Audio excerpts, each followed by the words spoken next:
सिर्फ 19,300 रुपए के लिए एक भाई अपनी बहन की लाश कंधे पर उठाकर बैंक पहुंच गया। सोचिए, आखिर ऐसा क्या हुआ होगा कि एक इंसान को यह कदम उठाना पड़ा। 2 सेकंड पॉज। क्या सच में हमारी सिस्टम इतनी बेरहम हो चुकी है या इस कहानी के पीछे कुछ और सच्चाई छुपी है? अगर आप ऐसी ही सच्ची और दिल दहला देने वाली कहानियां देखते रहना चाहते हैं तो चैनल को अभी सब्सक्राइब कर लीजिए, क्योंकि आगे जो आप सुनने वाले हैं वो आपको अंदर तक हिला देगा।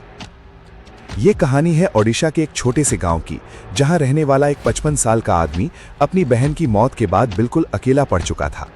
26 जनवरी 2026 उसकी बहन इस दुनिया को छोड़कर चली जाती है और पीछे छोड़ जाती है सिर्फ एक पुराना बक्सा। जब भाई उस बक्से को खोलता है तो उसमें उसे अपनी बहन की छोटी छोटी यादें मिलती हैं। पुराने कपड़े, कुछ कागज और एक बैंक पासबुक। वो पढ़ा लिखा नहीं था, लेकिन इतना समझ गया कि इसमें उसकी बहन की जिंदगी भर की कमाई जमा है। वो तुरंत बैंक पहुंचता है।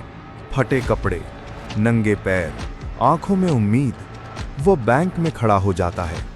एक लड़का उसकी मदद करता है और पासबुक अपडेट करवाता है, और जब बैलेंस सामने आता है 19,300 रुपए, उस आदमी के चेहरे पर एक अजीब सी खुशी आ जाती है, जैसे उसने जिंदगी में पहली बार इतनी बड़ी रकम देखी हो।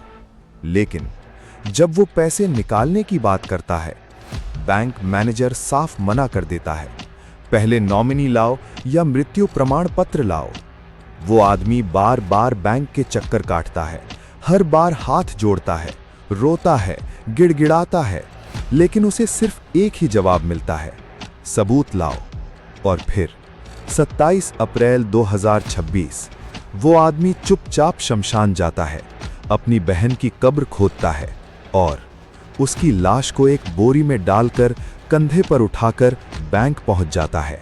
बैंक के अंदर घुसते ही वो बोरी नीचे रखता है और कहता है, साहब, ये रहा सबूत, मेरी बहन मर चुकी है, अब तो पैसे दे दो। पूरा बैंक सन्न रह जाता है, लोगों की आंखों में आंसू और सिस्टम पर गुस्सा। ये कहानी सिर्फ एक इंसान की मजबूरी नहीं है, ये सवाल है हमारे सिस्टम पर। क्या एक गरीब आदमी को अपने हक के पैसे लेने के लिए इतनी हद तक जाना पड़ेगा? आप इस घटना के बारे में क्या सोचते हैं? क्या बैंक सही था या इंसानियत हार गई? कमेंट करके जरूर बताइए, और ऐसी ही सच्ची कहानियों के लिए चैनल को सब्सक्राइब करना बिल्कुल मत भूलिए।